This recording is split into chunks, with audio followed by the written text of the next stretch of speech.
Yes, it is unrivaled. It is also unwatched. Look, let's be honest. We can sugarcoat it all you want, but if you don't have Caitlin Clark playing women's basketball, or if you're not the NCAA tournament playing women's basketball, you got nothing. Zero zip, nothing. Angel Reese may be playing in the league, but who wants to see a goofy 6'6" woman miss layups? Not I. What happens when you remove Caitlin Clark out of the equation? The new Unrivaled Basketball League just found out the hard way their inaugural weekend ratings are in, and they're about as impressive as an Angel Reese layup. Remember when Reese... Yeah, the reason why we watching women's basketball is not just because of one person. It's because of me too, and I want y'all to realize that. Appears like her big talk just got dunked on by reality talk about a massive train wreck. Stick around as we break down the statistics, explore the fan reactions, and dig into what this means for the new 3-on-3 league, whose biggest draw was supposedly Reese. Believe me, you won't want to miss this. Reality check, are you ready? Let's go. They released the first television numbers, TNT did, and they're bragging about them because, well, they're the best they've ever been. Because they've only been once. It's like being the most handsome man at the Dockett's family reunion. It sounds good, but it really doesn't mean a whole hell of a lot. Look, let's be honest. The new women's basketball professional 3-on-3 league. The numbers were released from TNT, and they are not very good. When Angel Reese couldn't stop talking about how she's the reason people watch women's basketball. Yeah, those were the days. Reese was riding high on her newfound fame, basking in the spotlight after the stunt she pulled during LSU's championship game against Iowa. She was everywhere, talk shows, social media. You name it, and boy, did she have a lot to say about her star power. Reese was virtually shouting from the rooftops about how she was the face of women's basketball. She'd tell anyone who'd listen that she was the reason fans were tuning in. It was Angel Reese, this Angel Reese that you'd think she was the second coming of Michael Jordan or something. And it's hilarious because it's my understanding now, she keeps telling us, Angel Reese keeps telling us that it's not just Caitlin Clark, that she's part of this brigade of women's basketball players that are leading all these new viewers into the WNBA. And I think it's these ratings right here that prove the biggest point. But you know what they say about pride coming before a fall? Well, Reese just took a tumble and it's a doozy. The Unrivaled ratings are in, and let's just say, they're not exactly living up to the hype. Remember all that big talk about how people watch for Angel Reese? Well, now she can put her money where her mouth is because she's the supposed star of this league, and as it turns out, she's not too much of a draw. After all, the numbers are painting a pretty different picture, and it's not a pretty one. This is more statistical data that proves, no, nobody's tuning in to see Angel Reese. Now, I'm not saying Reese is solely responsible for these ratings. That wouldn't be fair. But when you talk a big game, you better be ready to back it up. And right now, those figures are looking about as flat as a deflated basketball. We knew TNT would have to do something to try to spin this in some kind of positive direction, and I just don't think there's a way to do it, because Unrivaled, the women's basketball league, the new women's basketball league that we said would be dead on arrival without Caitlin Clark playing in it, was in fact dead on arrival. All right, let's just say unraveled already, and we just started. So just how bad are we talking? Well, brace yourselves, because it's not pretty. The first 2 days of Unrivaled games pulled in about 300,000 viewers on average. Now, TNT tried to put a positive spin on this, touting it as the highest viewed women's basketball games in the network's history. But let's be real, that's not saying much, especially with all the novelty and marketing hype around the new league. According to TNT PR, the 2 games on Friday night, the debut games for the new league, averaged 312,000 viewers. Now, I got to ask you, 312,000 viewers. Let's go to 300,011 viewers, because there's probably 1,000 family members watching. What the hell? I mean, did you put your TV on? You're waiting for Charles Barkley on a Friday night hoops and you just left it on? I mean, what are you doing? To put it in perspective, these numbers are on par with regular WNBA games that don't feature Caitlin Clark. And we all know what happens when Clark steps on the court. Viewership easily hits 1 million. So when you compare Unrivaled debut to the Caitlin Clark effect, it's like comparing a backyard pickup game to the NBA Finals. The funniest part about these ratings that they put out, I mean, God, TNT Sports must be dizzy with the level of spin they're trying to give this thing. And Front Office Sports tried to spin it too. No, the ratings are bad. But wait, it gets worse? I know I didn't think it could either. But here we are after that initial high of 300 viewers. Things took a nosedive quicker than a bad flop. Monday's ratings, they dropped off a cliff. We're talking less than 200,000 viewers for the first game and a little over 100,000 for the second. In fact, the viewership actually dropped between the first game and the second game from last Friday, the debut of Unrivaled. Now, why is that significant? Angel Reese played in the second game and they lost viewers from the first game. Now, once again, tell me how you're moving the needle, because people literally tuned out when your game came on. You've got to. Wonder what's going through Angel Reese's mind right now. Is she still convinced she's the draw she believed she was? Because these numbers are telling a different story.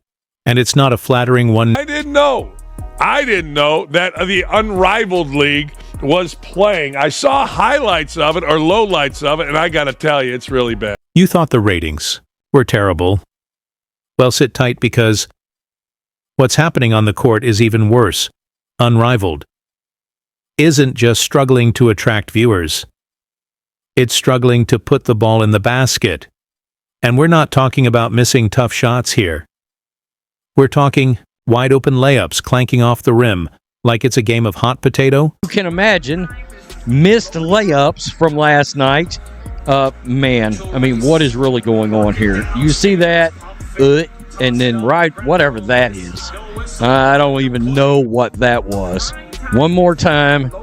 Oh my God, I'm going to drive to the basket, and then I'm going to mess the ball up. No layups. Whatever that is. We don't know what that is. They haven't identified exactly what the hell that is. When Unrivaled was first announced, fans were promised a showcase of elite talent, the best of the best. They said a chance to see top-tier athletes competing at the highest level. But what we got instead was, well, let's just say it's not exactly highlight, real material. The opening weekend of Unrivaled was a basketball purist's nightmare. Players who were supposed to be professionals suddenly looked like they'd forgotten how to play wide open. Shots sailed over the backboard. Fast breaks ended with errant passes, and don't even get me started on the layups. Ended up being a blowout, was kind of unwatchable. And I also am just going to, that's one of the things I wanted to bring up here. I feel like I'm all over in this when I'm telling you my initial thoughts, but we need to be able to be more honest with our constructive criticism of women's basketball. And that was also one thing I noticed even with the commentary, sideline interviews, with the pregame show, postgame show. It felt like all of those were put in place as like a marketing tool for the play on the court, and it was just overwhelming praise. But don't just take my word for it. Basketball analysts and former players have been absolutely roasting Unrivaled quality of play. One analyst didn't pull any punches. She criticized the league's coverage for being way too positive, saying we need to be able to be more honest with our constructive criticism of women's basketball. Translation: this is bad, and we need to be able to say it's bad. All the things that they did are incredible, and that is all great things to point out, but we don't need to, like during the games, just be constantly praising and not calling out certain things like regular play-by-play commentary in studio shows would be doing. If you flip on an NBA game and one of the teams is getting blown out by 30, you're going to have some things to say about it in that studio show to constructively criticize what's going on. And I think for me, that was a little bit of a turnoff with some of the commentary commentary. And if you think that's harsh, just wait until you hear what happened on Monday's second game between the Laces Basketball Club, featuring Alyssa Thomas and fan favorite Kate Martin, versus the Mist Basketball Club, featuring WNBA champion Brianna Stewart and WNBA Most Improved Player Jay Carrington. The final score was 63-43. That's not a typo. The Mist only managed to score just 43 points in an entire professional basketball game at one point. A team was stalled at 4 points for what felt like an eternity. It's like they were playing on those carnival rims that are slightly smaller than the ball. We have to start treating, and that's just an overarching thing, I feel like, in women's basketball media in general. There really hasn't been much room for criticism, and if you do criticize anything, it's like, oh, you're hating, just turn it off, this and that. But the real kicker, the moment that really drives home just how dire the situation is, it comes from none other than Draymond Green now. Draymond isn't exactly known for holding back his opinions, but even by his standards, this was brutal. He said, "I watched maybe like 2 seconds of it. I got upset, and I turned the TV off." Let that sink in. A 4-time NBA champion, a guy who lives and breathes basketball, couldn't stomach more than 2 seconds of Unrivaled. That's like Gordon Ramsay walking into a kitchen, taking one sniff, and immediately walking out. TNT drug its feet on getting these ratings out. I mean, again, the marketing spin they're trying to put on this is hilarious. TNT finally released the first television numbers for Unrivaled, the new women's professional 3-on-3 basketball league, and they aren't very good. Of course, TNT tried to spin the numbers as strong, but the facts state the obvious. No Caitlin Clark means no large audiences. You know who wasn't playing? An Unrivaled. The one player who actually moves the needle. Let's speak about the Caitlin Clark-sized hole in women's basketball right now. While Unrivaled is struggling to keep viewers awake, Caitlin Clark is busy setting the basketball world on flames. We're not just talking about a slight bump in interest here.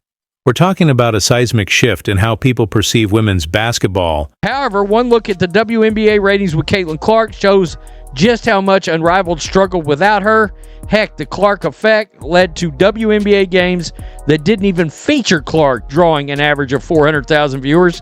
The WNBA drew millions of viewers for its championship series without Caitlin Clark. By the way, they were still embarrassingly low compared to games with Caitlin Clark. That last Indiana Fever playoff game had 2.64 million viewers or something like that. 2.64 million viewers. Let's break it down. During the WNBA semifinals, Caitlin Clark's games were bringing in some seriously impressive numbers. We're talking almost 3 million viewers for a single playoff game. That's not just good. That's stop what you're doing and pay attention kind of good. But it's not just about TV ratings. Caitlin Clark is a woman economic powerhouse. Get this, she was responsible for 26% of the WNBA's economic activity. That implies everyone in 4 tickets, merch, hot dog, you name it, sold was directly tied to her presence.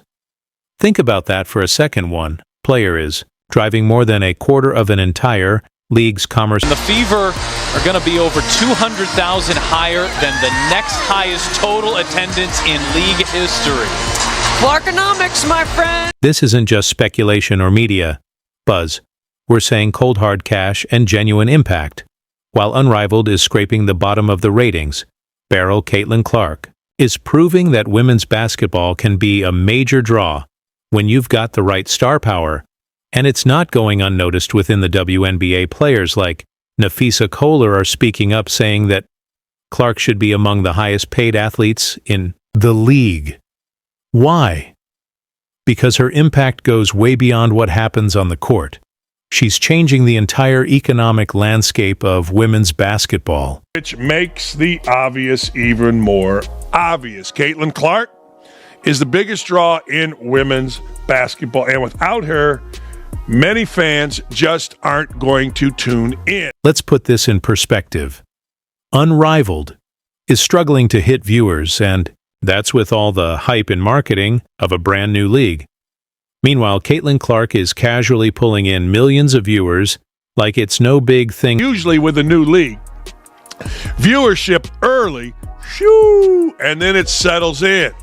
This viewership, and now it'll settle in.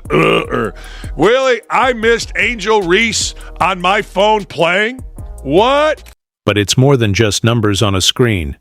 Clark is creating a buzz that's translating into real-world excitement. People aren't just watching, they're buying tickets, snatching up jerseys, and talking about women's basketball.